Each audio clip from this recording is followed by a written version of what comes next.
എനിക്ക് അദ്ദേഹത്തിനോട് ഇപ്പോൾ ഒന്നും ചോദിക്കാൻ കുറെ കൂടി കഴിഞ്ഞ് അദ്ദേഹത്തിനെ വിളിക്കാനുള്ള അനുമതി ഉണ്ടാവും. All right. Major Puri, can call your next witness.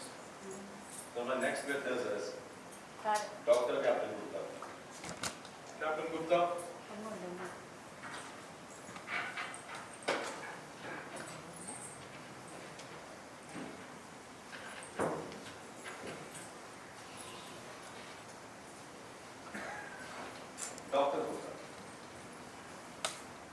June മാസം 10-ാം തീയതി രാത്രി താങ്കൾ എവിടെയായിരുന്നു?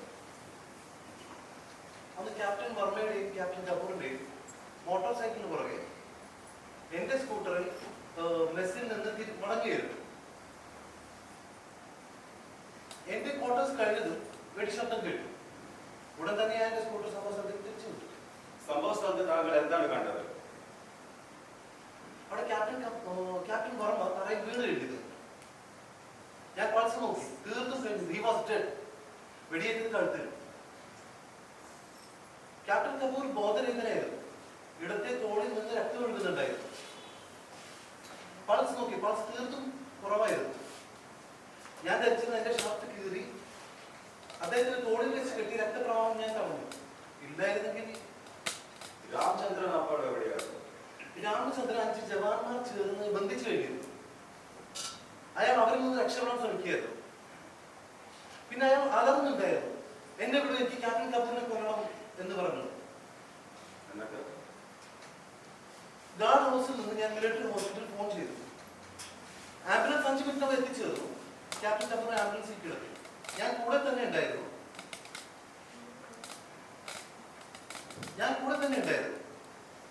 ആംബുലൻസിൽ കിടത്തിയതും കെട്ടിവെച്ച ബാൻഡേജ് ലൂസായി. പിന്നീട് വീണ്ടും രക്തപ്രവാഹം തുടങ്ങി.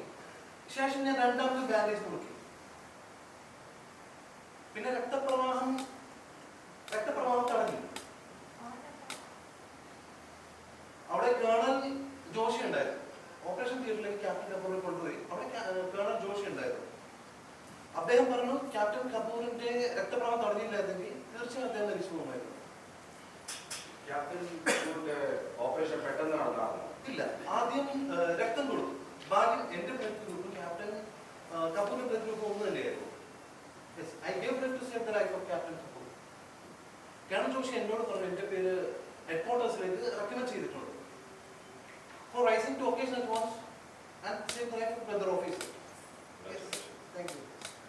Thank you, Dr. That's all. Captain Roy.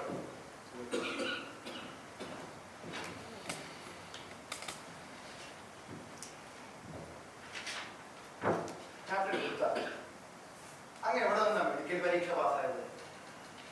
Armed Services Medical College, Pune. I'm a gold medalist. Oh, great! Congrats! Thank you. ഈ കൊല നടന്ന ദിവസം രാത്രി എന്നെ വിടൂ, ഞാൻ കപൂറിനെ കൊല്ലും എന്ന് രാമചന്ദ്രൻ അലാറം വിളിച്ചത് താങ്കൾ കേട്ടിരുന്നു? Yes, I heard it. Good. എന്നാൽ അപ്പോൾ അയാൾ എന്തുകൊണ്ട് അങ്ങനെ പറഞ്ഞു? അന്ന് രാത്രി അയാൾക്ക് ഭ്രാന്ത് പിടിച്ചു. Captain Vikas Roy, it's a figure of speech. അതായത് ഭ്രാന്ത് പിടിച്ചതും ദേഷ്യം കൊണ്ട് ഭ്രാന്തായാലും തമ്മിൽ വ്യത്യാസപ്പെട്ടിരിക്കും. രാമചന്ദ്രന്റെ രക്തം തിളക്കുന്നുണ്ടായിരുന്നു. ദേഷ്യം കൊണ്ട് അയാൾ ഭ്രാന്തരായി കഴിഞ്ഞിരുന്നു. പിന്നെ ക്യാപ്റ്റൻ വികാസ് റോയ്, സുബേദാറിനെ കൺഫ്യൂസ് ആക്കിയതുപോലെ എന്നെ കൺഫ്യൂസ് ആക്കാതെ കരുതരുത്. You are mistaken. I am not subedar Balwan Singh. Great! ഒരു ഗോൾഡ് മെഡലിസ്റ്റിനോട് ഞാൻ ഇങ്ങനെയൊന്നും സംസാരിക്കാൻ പാടില്ലായിരുന്നു. അതുപോലെ ഒരു 5 മാസങ്ങൾക്ക് മുൻപ് സവാർ രാമചന്ദ്രനെ സൈനിക ആശുപത്രിയിൽ പ്രവേശിപ്പിച്ചത് എന്തിനായിരുന്നു? അത് രാമചന്ദ്രൻ ടൈഫോയിഡ് ആയിരുന്നു. ഞാൻ തന്നെയാണ് മെഡിക്കൽ ഹോസ്പിറ്റൽ റെഫർ ചെയ്തത്. രാമചന്ദ്രന് ടൈഫോയിഡ് ആയിരുന്നെന്ന് താങ്കൾക്ക് എങ്ങനെ മനസ്സിലായി? റിപ്പോർട്ട് വരുന്നതും രാമചന്ദ്രൻ വന്നിരുന്നോ? ഇല്ല, റിപ്പോർട്ടൊന്നും ഇല്ലായിരുന്നു. പിന്നെ അന്ന് ഞങ്ങളുടെ റെജിമെന്റിലെ എയർഫോഴ്സുകാരുടെ ഹോക്കി മാച്ച് ആയിരുന്നു. മാച്ച് തുടങ്ങി അല്പം കഴിഞ്ഞതും രാമചന്ദ്രൻ ബോധം കെട്ട് വീണു. എത്ര പനി ഉണ്ടായിരുന്നു? 104 കൂടുതൽ. ഞാൻ തന്നെ മിലിറ്ററി ഹോസ്പിറ്റലിൽ ഫോൺ ചെയ്ത് ആംബുലൻസ് വരുത്തി. ഞാൻ എഴുതി ടൈഫോയിഡ് ആണ്. റിപ്പോർട്ട് വന്നത് എന്റെ ഡയഗ്നോസിസ് കൺഫേം ചെയ്തു. എനിക്ക് അങ്ങനെ തെറ്റുപറ്റാറില്ല ക്യാപ്റ്റൻ. താങ്കൾക്കല്ലെങ്കിൽ ഇങ്ങനെ തെറ്റുപറ്റല്ല. താങ്കൾക്കാണെങ്കിൽ ഗോൾഡ് മെഡൽ കിട്ടിയിട്ടുണ്ടല്ലോ. you are right, Captain. പക്ഷെ ഒരു സംശയം, ഈ ഹോക്കി മാച്ച് തുടങ്ങുന്നത് വൈകിട്ട് 4 മണിക്ക്. 10 മിനിറ്റ് കഴിഞ്ഞപ്പോഴേക്കും രാമചന്ദ്രൻ ബോധമിട്ട് വീണു. ഈ 10 മിനിറ്റ് കൊണ്ട് പനി 104 ഡിഗ്രി വരെ പെട്ടെന്ന് അങ്ങനെ കൂടാൻ കഴിയും? ഇല്ല, ടൈഫോയിഡ് അങ്ങനെ പെട്ടെന്ന് കൂടാറില്ല, മലേറിയ പോലെ. അപ്പോ മാച്ച് തുടങ്ങുന്നതിന് മുൻപ് തന്നെ രാമചന്ദ്രന് പനി ഉണ്ടായിരുന്നില്ല അല്ലെ?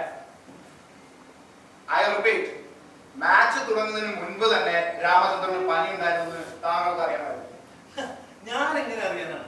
മാച്ച് തുടങ്ങുന്നതിന് മുമ്പ് കളിക്കുന്നവരുടെ തെർമോമീറ്റർ നോക്കാറില്ലല്ലോ. അപ്പൊ തെർമോമീറ്റർ വെച്ച് നോക്കാതെ എത്ര പനി ഉണ്ടെന്ന് പറയാൻ പറ്റില്ല അല്ലെ? ഇല്ല, പൾസ് നോക്കി ഏറെക്കുറെ അനുമാനിക്കാമെങ്കിലും കൃത്യം അറിയണമെങ്കിൽ തെർമോമീറ്റർ തന്നെ വേണം. Thanks, Dr. Gupta. Thank you a lot for guiding. Wait. I thought you had finished.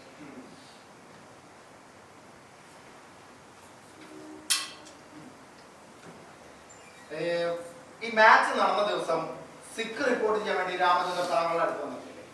Yes. എത്ര മണിക്കാണ് വന്നത്? സിക്ക് റിപ്പോർട്ട് ചെയ്യുന്ന സമയം 9 മണിയാണ്. സിക്ക് റിപ്പോർട്ട് ചെയ്യുന്ന സമയമല്ല ചോദിച്ചത്. രാമചന്ദ്രൻ താങ്കളുടെ അടുത്ത് എത്ര മണിക്ക് വന്നു എന്നതാണ്. അതെനിക്ക് ഓർമ്മയില്ല. ഹവിൽദാർ രാജ് സിംഗും മറ്റു 2 പേരും ചേർന്ന് രാമചന്ദ്രനെ താങ്കളുടെ അടുത്ത് എടുത്തുകൊണ്ടാണ്. അവരും വാച്ച് കിട്ടിയിരുന്നു. അത് ഓർമ്മിച്ചോ? പറയൂ, എത്ര മണിക്കാ വന്നത്? സാർ അതെനിക്ക് ഓർമ്മയില്ല. സർ, അനുവാദം ഉണ്ടെങ്കിൽ ഹവിൽദാർ രാജ് സിംഗിനെ വിളിക്കാം. അദ്ദേഹം സമയം ഓർമ്മിപ്പിച്ചു. സാർ, ഈ രോഗി വരുമ്പോൾ ചികിത്സ കൊടുക്കണോ സമയം നോക്കണോ? അത് ശരിയാണ് മിസ്റ്റർ ഗോൾഡൻ. പക്ഷേ ഒരു സംശയം, മാച്ചിന് മുൻപാണോ അതോ ശേഷമാണോ രാമചന്ദ്രനെ കൊണ്ടുവന്നത്? അതെങ്കിലും താങ്കൾക്ക് ഓർമ്മ ഉണ്ടാവുമല്ലോ. Don't be dumb, Captain. Speak. രാമചന്ദ്രനെ താങ്ങിയെടുത്ത് താങ്കളുടെ അടുത്ത് കൊണ്ടുവന്നപ്പോൾ താങ്കളുടെ അടുത്തിരുന്നവർ ആരൊക്കെയായിരുന്നു? അന്ന് എന്റെ കൂടെ ക്യാപ്റ്റൻ കപൂർ ആയിരുന്നു ഉണ്ടായത്. രാമചന്ദ്രന്റെ ദേഹത്ത് തെർമോമീറ്റർ വെച്ച് നോക്കി. ക്യാപ്റ്റൻ ഗുപ്ത, മിണ്ടാതിരുന്നാൽ മറുപടി പറയുന്നതൊന്നും രക്ഷപ്പെടുന്നു കരുതുന്നുണ്ടോ? പറ്റില്ല. ആർമി ആക്ട് 39 അനുസരിച്ച് താങ്കൾക്കെതിരെ കേസ് എടുക്കേണ്ടി വരും ഞാൻ സംശയിക്കുന്നു. Behaviour unbecoming of an officer. Is that clear to you?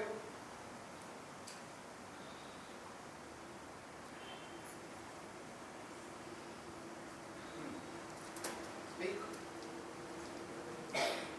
Sir, ഈ സാരീസ് ഒക്കെ രോഗം ബാധിച്ച് വരാറുണ്ട്. അതുകൊണ്ടാണ് തെർമോമീറ്റർ എടുക്കാറുള്ളത്. ഈ സാരീസ് എന്ന് താങ്കൾ ആരെ വിളിച്ചത്? സാർ, ജവാന്മാരെയാണ് സാരീസ് എന്ന് പറയാറ്. ക്യാപ്റ്റൻ ഗുപ്ത, അങ്ങ് എന്തിനാ എന്നെ സർ എന്ന് വിളിക്കുന്നത്? നമ്മുടെ 2 പേരുടെയും റാങ്ക് ഒന്ന് തന്നെയല്ലേ? Speak out, doctor. Speak out. അടിമത്തത്തിന്റെ നാളുകളിൽ ഇംഗ്ലീഷുകാർ ഭാരതീയ സൈനികരെ സാനീസ് എന്ന് വിളിച്ചു. ഈ സാനീസ് എന്ന് പറയുന്നത് ശരിക്കും പറഞ്ഞാൽ ചിത്തവാക്കാം. പക്ഷെ അതുപോലെ താങ്കൾക്ക് സൈനികരെ സാനീസ് എന്ന് വിളിക്കാനാണ് താല്പര്യമെങ്കിൽ അത് തടയാൻ ഞാനല്ല. പക്ഷെ ഒരു സംശയം, താങ്കൾ ഭഗവാനാണോ അതോ ഡോക്ടറാണോ? What do you mean, Captain Roy? Pulse നോക്കാതെ തെർമോമീറ്റർ എടുക്കാതെ സാനീസ് രാമചന്ദ്രൻ കള്ളം പറയുകയാണെന്ന് താങ്കൾക്ക് എങ്ങനെ മനസ്സിലായി? സൂപ്പർ നാച്ചുറൽ പവറുള്ള താങ്കൾ ഭഗവാന്റെ സംശയമില്ല. ഭഗവാൻ ഗുപ്ത. സാർ, ഞാൻ പൾസ് നോക്കിയിട്ട് തെർമോമീറ്റർ എടുത്തില്ല. കാരണം ക്യാപ്റ്റൻ കപൂർ എന്നോട് പറഞ്ഞിരുന്നു രാമചന്ദ്ര അസുഖം ബാധിക്കുകയാണ്. നിങ്ങളിൽ ആരാ ഡോക്ടർ? ക്യാപ്റ്റൻ കപൂറോ അതോ നിങ്ങളോ? Sir, what's wrong with us, friend and fellow officer? Captain Kapoor താങ്കളെ തെർമോമീറ്റർ എടുത്തു നിന്ന് വിലക്കി എന്ന് പറഞ്ഞാൽ താങ്കൾക്ക് നിഷേധിക്കാനാവും.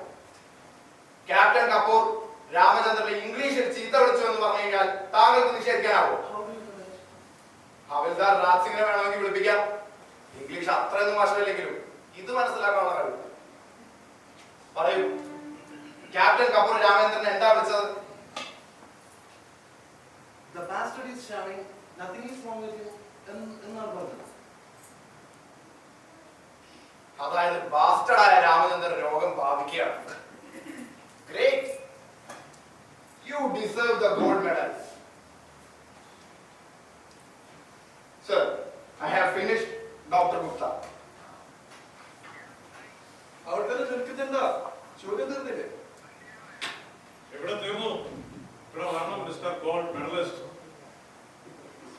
സിവിലിൽ എവിടെയെങ്കിലും ജോലി നോക്കുള്ളൂ കേട്ടോ. Please go. Please.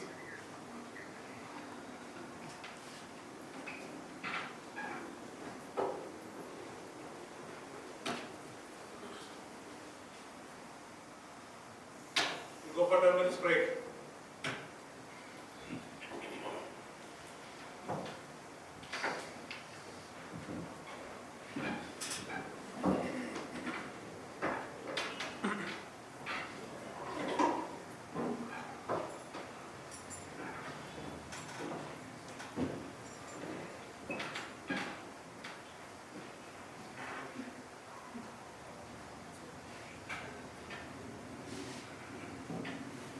Senior officer pass ചെയ്ത് കഴിഞ്ഞാൽ സല്യൂട്ട് ചെയ്യണം അറിയാം സാർ. എന്താ സല്യൂട്ട് ചെയ്യാൻ മനസ്സ് അനുവദിക്കാത്തതുകൊണ്ടാണ് sir. It is loss in discipline. അറിയാം സാർ. ഞാൻ സല്യൂട്ട് ചെയ്യില്ല.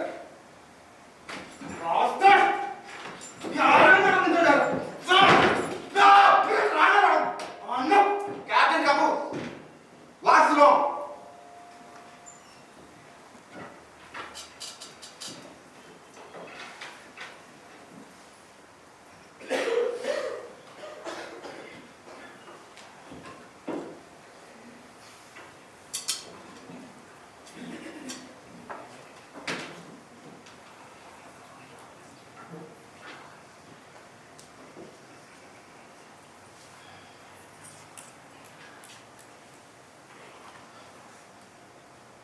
ഒന്നുമില്ല.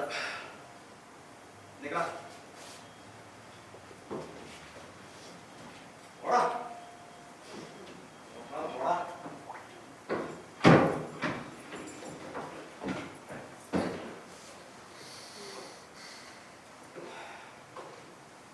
Captain Roy. Yes.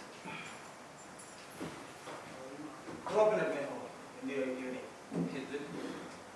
We will have drinks together. ഞാൻ കുടിക്കാറില്ല. It's okay. We will have other drop in my home in the evening. ഞാൻ കുറ്റവാളികളോട് കൊച്ചു വർത്തമാനം പറഞ്ഞിരിക്കാറില്ല. കുറ്റവാളിയോ? അല്ലെ ഞാനാണോ കുറ്റവാളി? എനിക്കാണ് വെടികൊണ്ടത്. പിന്നെ ഞാനാണ് കുറ്റവാളിയാകും. നിങ്ങളൊരു ഓഫീസറല്ലേ? മറ്റൊരു ഓഫീസറിനോട് എങ്ങനെ പെരുമാറണം നിങ്ങൾക്കറിയില്ല. മേലിൽ എന്റെ മുന്നിൽ വന്നു പോയത് സംസാരിക്കുമായിരുന്നു. And the defence council. Don't threaten me. തന്നെ പോലെ കുറെ എണ്ണത്തിന് ഞാൻ കണ്ടിട്ടുള്ള. ഞങ്ങളുടെ ബംഗാളി ഭാഷയിൽ ഒരു ചൊല്ലുണ്ട്. കടുവ ചാടി വീണ് കഴിഞ്ഞാൽ കുറഞ്ഞതൊരു 7 മുറിവെങ്കിലും കാണും.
രാമചന്ദ്രൻ എപ്പോഴെങ്കിലും ഈ രണ്ട് ഓഫീസർമാരെ പറ്റി എന്തെങ്കിലും കംപ്ലൈന്റ് നൽകിയിട്ടുണ്ടോ?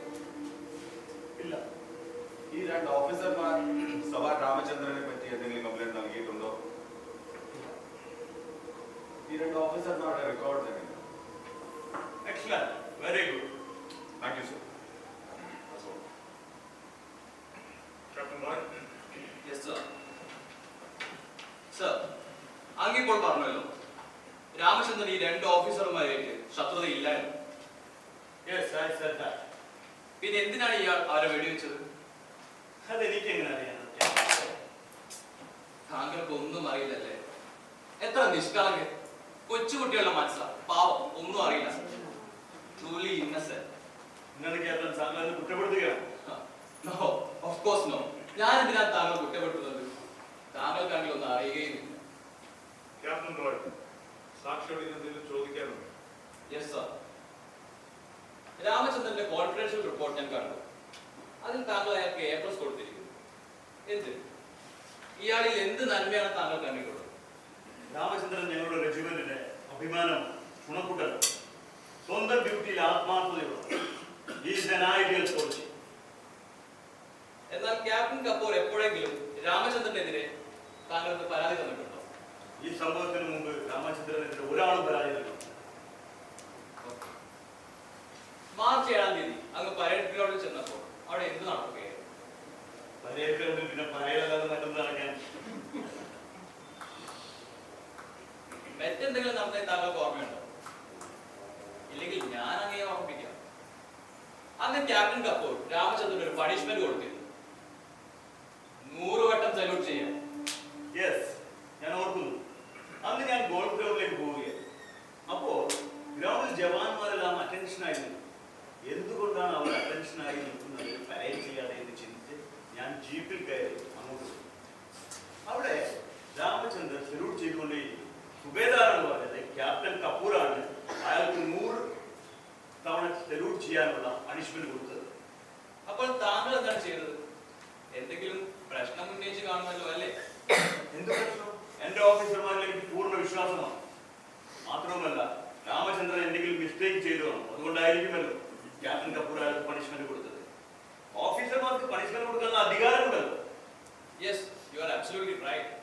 എന്നാൽ രാമചന്ദ്രൻ കൊടുത്ത ഓരോ സല്യൂട്ടിനും മറുപടി സല്യൂട്ട് ചെയ്യണമെന്ന് താങ്കൾ ക്യാപ്റ്റൻ കപൂർ നിർദ്ദേശിച്ചില്ലായിരുന്നോ?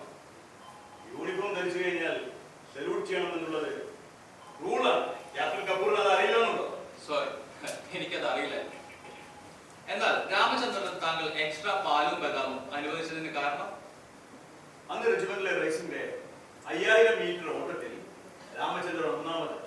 അതിന്റെ ടൈമിംഗ് കണ്ട് ഞാൻ 50. സേനയുടെ റെക്കോർഡിനേക്കാൾ വെറും 20 സെക്കൻഡ് അധികം. എനിക്ക് ഉറപ്പായിരുന്നു അയാൾ സേനയുടെ റെക്കോർഡ് വൈകാതെ വേദിക്കും. അയാൾ എന്റെ വിശ്വാസം കാത്തു. സേനയുടെ റെക്കോർഡിനേക്കാൾ വെറും 5 സെക്കൻഡ് അധികം എടുത്തുകൊണ്ട് ഉത്തരമേഖല മത്സരത്തിൽ അയാൾ ഒന്നാമതായി. അതുകൊണ്ടാണ് ഞാൻ അയാൾക്ക് പാലും ബദാമും നൽകാനുള്ള ഏർപ്പാട് ചെയ്തത്. പിന്നീട് എപ്പോഴെങ്കിലും രാമചന്ദ്രൻ ഈ റെക്കോർഡ് ഭേദിച്ചിരുന്നോ? ഏഷ്യൻ റെക്കോർഡ് തന്നെ വേദിക്കുമായിരുന്നു. അതിനിടയിലാണ് ഈ സംഭവങ്ങളെല്ലാം ഉണ്ടായത്. അൺഫോർച്ചുനേറ്റ്. അതല്ലെങ്കിൽ എന്റെ റെജിമെന്റിലെ രാമചന്ദ്രൻ ഏഷ്യയിലെ തന്നെ ഏറ്റവും വേഗം കൂടിയ ഓട്ടക്കാരനായി മാറി. ഏഷ്യാഡിലെ ഗോൾഡ് മെഡൽ വിന്നർ. ഗുഡ്. എന്നാൽ എനിക്കൊരു സംശയമുണ്ട്. രാമചന്ദ്രന് മുന്നേ റെജിമെന്റിലെ ഓട്ട മത്സരത്തിന് ചാമ്പ്യൻഷിപ്പ് ആർക്കായിരുന്നു? ഈ ചോദ്യത്തിന് എന്താണ്? Don't argue, officer. Yes, sir. റെജിമെന്റിലെ മുൻ ചാമ്പ്യൻ ക്യാപ്റ്റൻ കപൂർ ആയിരുന്നു. ക്യാപ്റ്റൻ കപൂർ ഈ മത്സരത്തിൽ തോൽക്കാനുണ്ടായ കാരണം എന്താണ്? This is really a foolish question. How can I know that? Sir, എന്റെ ചോദ്യത്തിന് ഉത്തരം വളരെ ലളിതമാണ്. ക്യാപ്റ്റൻ കപൂറിനേക്കാൾ വേഗത്തിൽ സവാർ രാമചന്ദ്രൻ ഓടി എത്തി എന്നുള്ളതാണ്. ഇതിനൊക്കെ ഈ കോർട്ട് മാർഷലുമായിട്ട് എന്ത് ബന്ധം? ബന്ധമുണ്ട്. ബന്ധമുണ്ട് കേജർപുരി. ബന്ധമുണ്ടെന്ന് താങ്കൾക്കും അറിയാം. എനിക്കറിയത്തില്ല. ഇവിടെ ഇരിക്കുന്ന ഒരാൾക്കും അറിയത്തില്ല. അറിയാം. താങ്കൾക്കും അറിയാം. ഈ കോർട്ടിലിരിക്കുന്ന എല്ലാവർക്കും അറിയാം. പിന്നെ ഈ ചോദ്യം ചോദിക്കുന്നത് വെച്ച് എന്നെ തടസ്സപ്പെടുത്താൻ താങ്കൾ ആരാണ്? You are not a presiding officer. താങ്കൾ എന്തിനാ ഈ ഭയക്കുന്നത്? ഞാൻ ഒന്നിനെ ഭയക്കുന്നില്ല. ഭയക്കുന്നു. ഭയക്കുന്നു എന്നുള്ളതാണ് സത്യം. കാരണം താങ്കളുടെ ആത്മാവിന്റെ പഠിക്കൽ സത്യമൊന്നും. ക്യാപ്റ്റൻ റോയ്, ഈ ആത്മാവിനും പരമാത്മാവിനും ഒക്കെ ഈ കോർട്ട് മാർഷൽ എന്ത് കാര്യം? അതുകൊട്ടെ, ക്യാപ്റ്റൻ കപൂറിന്റെ ഭാര്യ ഇപ്പോൾ എവിടെയാണ്? അത് എങ്ങനെ എനിക്കറിയാം? ക്യാപ്റ്റൻ കപൂറിനോട് എങ്കിൽ ഞാൻ പറയാം. ക്യാപ്റ്റൻ കപൂറിന്റെ ഭാര്യ ഡൽഹിയിലാണ്. ആൻഡ് ഓൾസോ ഒരാളുടെ പേഴ്സണൽ ലൈഫിനെ കുറിച്ച് അറിയേണ്ട വല്ല കാര്യമുണ്ടോ? ഡിഫൻസ് കൗൺസിലിന് ആരെയും അപമാനിക്കാനുള്ള അധികാരമില്ല സർ. അത് നിങ്ങൾ ഓർക്കണം. അവമാനം എങ്ങനെയാവാൻ ക്യാപ്റ്റൻ? അതിനുള്ള പത്രക്കാരില്ലല്ലോ. The whole procedure is in camera. സേനയിൽ പേഴ്സണൽ ലൈഫ് എന്നത് ഒരു അതിർത്തി വരെയുള്ളൂ. വിദേശിയായ ഒരു അതിഥി വീട്ടിൽ വന്നാൽ അത് കമാൻഡിംഗ് ഓഫീസർ ആണെന്നിരിക്കണം. ആരെങ്കിലും ആവശ്യത്തിൽ കൂടുതൽ മദ്യപിച്ചാൽ അതും കമാൻഡിംഗ് ഓഫീസർ ആണെന്നിരിക്കണം. No, there is no such thing called personal life in any army of the world. You can continue. Thank you again, sir. Captain കപൂറിന്റെ ഭാര്യ ഇപ്പോൾ ഭർത്താവിന്റെ കൂടെയല്ല താമസം. എന്താണ് കാരണം? ഈ ചോദ്യം ഇദ്ദേഹത്തോട് ചോദിച്ചാൽ എന്താ പറയാനോ? ഇത് ക്യാപ്റ്റൻ കപൂർ എടുത്തു ചോദിക്കേണ്ടത്. സർ, കമാൻഡിംഗ് ഓഫീസർ പിതാവിന് തുല്യമാണ്. റെജിമെന്റ് എന്ന കുടുംബത്തിന്റെ പിതാവ്. ഞാൻ അങ്ങേ ഒന്ന് ഓർമ്മിപ്പിച്ചോട്ടെ. ക്യാപ്റ്റൻ കപൂറിന്റെ ഭാര്യ താങ്കളെ കാണാൻ വന്നിരുന്നു. ഈ സംഭവം നടക്കുന്നതിന്റെ ഒരു മാസം മുമ്പ് താങ്കളുടെ ഓഫീസിൽ വെച്ചായിരുന്നു കണ്ടിരുന്നത്. എന്തായിരുന്നു പരാതി? അവരെന്നെ വന്ന് കണ്ടു. നിങ്ങൾക്ക് ഇത് കൃത്യമായി പറയാൻ താങ്കൾ എന്താ ഭഗവാനോ ക്യാപ്റ്റൻ? ക്യാപ്റ്റൻ കപൂറിന്റെ ഭാര്യ ഈയിടെ ഡൽഹിയിലാണ്, അവരുടെ മാതാപിതാക്കളുടെ കൂടെ. ഞാൻ അവിടെ പോയിട്ടാണ് വരുന്നത്. താങ്കൾക്ക് തന്ന അപേക്ഷയുടെ ഒരു ഫോട്ടോ കോപ്പി എന്റെ കൈവശമുണ്ട്. ഇതിൽ എന്താണ് എഴുതിയിരിക്കുന്നത് താങ്കൾക്ക് അറിയും? മറ്റുള്ളവരുടെ ശരീരത്തിൽ ചെളിവാരിയെറിയുന്ന ഈ ക്യാപ്റ്റൻ റോയിന്റെ തടയേണ്ടതുണ്ട്. കോർട്ട് മാർഷൽ ബി ഡി കപൂറിന്റെ കാര്യത്തിലല്ലല്ലോ, സവാർ രാമചന്ദ്രന്റെ കാര്യത്തിലല്ലേ? മേജർ പുരി, നിങ്ങൾ ഇങ്ങനെ ഇടയ്ക്കിടയ്ക്ക് ഒന്ന് തടസ്സപ്പെടുത്തരുത്. Please continue. ഞാൻ ഇനി കമാൻഡിംഗ് ഓഫീസറൊന്നും ചോദിക്കുന്നില്ല. ക്യാപ്റ്റൻ കപൂറിന്റെ ഭാര്യയുടെ പരാതി എന്താണെന്ന് ഞാൻ പറയാം. ഒരു ദിവസം ക്യാപ്റ്റൻ കപൂർ വീട്ടിൽ ചെന്ന് കയറുന്നത് മദ്യത്തിന്റെ മുഴുവൻ ലഹരിയിലായിരുന്നു. He was dead drunk. അദ്ദേഹം ഭാര്യയുടെ അടുത്ത് ചെന്നപ്പോൾ ഭാര്യ കിടക്കയിൽ നിന്ന് ചാടി എണീറ്റുകൊണ്ട് പറഞ്ഞു, "Don't touch me. You are dead drunk and you are stinking." എന്നാൽ ലഹരിയുടെ കുതിരപ്പുറത്തായിരുന്ന ക്യാപ്റ്റൻ കപൂർ ഭാര്യയുടെ നൈറ്റ് ഗൗൺ വലിച്ചു കീറുകയും "I have the license to sleep with you" എന്ന് പറയുകയും ചെയ്തു. ഭാര്യയെ വിട്ടുകൊടുത്തില്ല. കമാൻഡിംഗ് ഓഫീസർക്കെതിരെ പരാതി കൊടുക്കുമെന്നും ഇല്ലെങ്കിൽ താങ്കൾക്ക് എന്റെ മോദം തുപ്പാമെന്നും പറഞ്ഞു. ലഹരിയിൽ അന്ധനായിരുന്ന ക്യാപ്റ്റൻ കപൂർ കമാൻഡിംഗ് ഓഫീസർ നിന്റെ കാമുകനോ അതോ ഭർത്താവോ എന്ന് പറഞ്ഞുകൊണ്ട് ഭാര്യയെ അടിക്കുകയും തൊഴിക്കുകയും ചെയ്തു. കപൂറിനെതിരെ, അതായത് സ്വന്തം ഭർത്താവിനെതിരെ പരാതി കൊടുക്കാൻ മാത്രം നീ വളർന്നോ എന്ന് ചോദിച്ചുകൊണ്ട് മേശപ്പുറത്തുണ്ടായിരുന്ന ഒരു ട്രേ എടുത്ത് ഭാര്യയുടെ തലക്കടിക്കുകയായിരുന്നു. അവരുടെ ചെവിട് പൊട്ടി ബോധം കിട്ടുകയുള്ളൂ. എന്നാൽ ലഹരിയിലായിരുന്ന ക്യാപ്റ്റൻ കപൂർ മനസ്സിലാക്കിയിരുന്നില്ല ഭാര്യയ്ക്ക് ഇത്രയും വലിയ ക്ഷതമാണ് ഏറ്റത്. നിങ്ങളവിടെ ഉണ്ടായിരുന്നു captain Roy. I think you are crossing all limits. How do you know what happened there? Sir, അന്ന് രാത്രി ഞാൻ അവിടെ ഇല്ലായിരുന്നു. എന്നാൽ ഈ സംഭവത്തിലെല്ലാം ഒരു ദൃക്സാക്ഷി അവിടെ ഉണ്ടായിരുന്നു. ആരാണ്? സവാർ രാമചന്ദ്രൻ. രാമചന്ദ്രൻ? അതെ സർ. അയാൾ എങ്ങനെ ഉള്ളൂ? സവാർ രാമചന്ദ്രൻ ആയിരുന്നു കപൂറിന്റെ വീട്ടിലെ സേവകൻ. You want me to believe this? Sir, എനിക്ക് കള്ളം പറയാനല്ല, രാമചന്ദ്രനും കള്ളം പറയാനല്ല. എന്നാൽ ഈ കടലാസുകൾ കഥാവില്ല സർ. മിസ്സിസ് കപൂർ സിഒക്ക് കൊടുത്ത പരാതിയുടെ ഒരു കോപ്പിയാണ്. ഈ കോപ്പിയിൽ പറഞ്ഞിരിക്കുന്നത് ക്യാപ്റ്റൻ കപൂർ ഒരു സാഡിസ്റ്റ് ആണ്, ആനിമൽ ബിഹേവിയർ ഉള്ള ഒരാളാണെന്നാണ്. ഡിവോഴ്സിനായി അവർ നോട്ടീസ് കൊടുത്തു കഴിഞ്ഞു. ആനിമൽ ബിഹേവിയറിനെതിരെ ആക്ഷൻ എടുക്കുകയും ചെയ്തിട്ടുണ്ട് സർ. ഇതാ സർ പരാതിയുടെയും ഡിവോഴ്സിന്റെയും ഫയൽ. എന്നാൽ എന്നോട് പറഞ്ഞത് മിസ്സിസ് കപൂർ കാലിലേക്ക് വീണത് കൊണ്ടാണ് പരിക്കേറ്റത്. സർ, അത് അങ്ങനെയല്ലേ വരികയുള്ളൂ. ഭാര്യയുടെ കാലാണ് എപ്പോഴും തെറ്റാറുള്ളത്, ഭർത്താവിന്റെ കാലം ഒരിക്കലും തെറ്റാറില്ല. വീട്ടിലെ തീക്ക് വലിയ ബുദ്ധിയാണ്, അത് മരുമകളെ മാത്രമേ തൊടുകയുള്ളൂ, മകളെ അതൊന്നും ചെയ്യില്ല. പിന്നെ വീട്ടിലെ സ്റ്റൗവിന് വലിയ കഴിവാണുള്ളത്, മരുമകൾ ഉള്ളപ്പോൾ മാത്രമേ അത് പൊട്ടി തെറിക്കുകയുള്ളൂ. ഹോസ്പിറ്റലിലെ കമാൻഡിംഗ് ഓഫീസർ എന്തുകൊണ്ട് കേസാക്കിയില്ല? സിവിൽ പോലീസിന്റെ കേസ് ചാർജ് ചെയ്യാൻ ഹോസ്പിറ്റൽ സിഇഒ തുനിഞ്ഞതാണ്. എന്നാൽ റെജിമെന്റിലെ ചില ഓഫീസർമാർ റെജിമെന്റ് ചീത്ത പേരാകും എന്ന് കരുതി അത് ഒത്തുതീർപ്പാക്കാൻ ശ്രമിക്കുകയായിരുന്നു. Yes sir. കോർട്ട് ആവശ്യപ്പെടുകയാണെങ്കിൽ കേസ് ഒത്തുതീർപ്പാക്കാൻ ശ്രമിച്ച ഓഫീസർമാരെയും ഹോസ്പിറ്റൽ സിഇഒയും ഞാൻ ഇവിടെ ഹാജരാക്കും.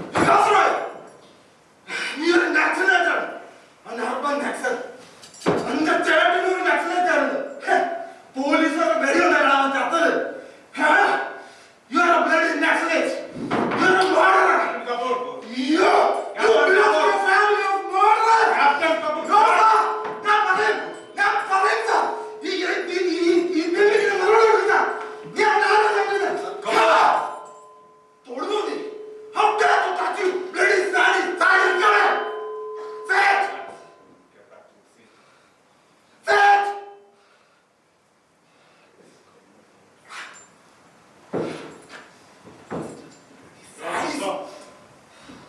Stronger.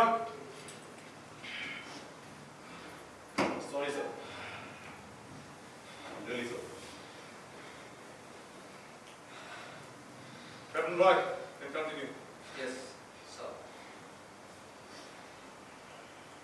ക്യാപ്റ്റൻ കപൂർ ഇപ്പോൾ പറഞ്ഞത് ശരിയാണ്. എന്റെ ജ്യേഷ്ഠൻ ഒരു നക്സലേറ്റ് ആയിരുന്നു. അദ്ദേഹം പോലീസിന്റെ വെടിയേറ്റാണെന്ന് മരിച്ചതെന്നും ക്യാപ്റ്റൻ കപൂർ പറഞ്ഞത് ശരിയാണ്. എന്റെ ജ്യേഷ്ഠൻ നീതിക്ക് വേണ്ടി കുറെ ഏറെ സ്വപ്നങ്ങൾ കണ്ടു നടന്ന ആളാണ്. അങ്ങനെയുള്ളവർക്ക് സ്വാഭാവിക മരണം ഉണ്ടാവില്ല. എന്റെ ജ്യേഷ്ഠൻ നീതിക്ക് വേണ്ടി ആയുധം കയ്യിലെടുത്ത് പോരാടി. ഞാൻ നീതിക്ക് വേണ്ടി നിയമം കയ്യിലെടുത്ത് പോരാടുന്നു. എന്റെ ജ്യേഷ്ഠനും നീതിക്ക് വേണ്ടി നിയമം കയ്യിലെടുത്ത് പോരാടുന്നു. ഞങ്ങളുടെ അച്ഛൻ ഹൈക്കോടതിയിലെ ജഡ്ജിയാണെന്ന കാര്യം താങ്കൾ മറക്കണ്ട. പോലീസ് വെരിഫിക്കേഷന് ശേഷം മാത്രമാണ് എന്നെ സേനയിലേക്ക് എടുത്തുള്ള കാര്യമെന്നും ഞാൻ ഒന്നുകൂടി ഓർമ്മിപ്പിക്കുകയാണ്.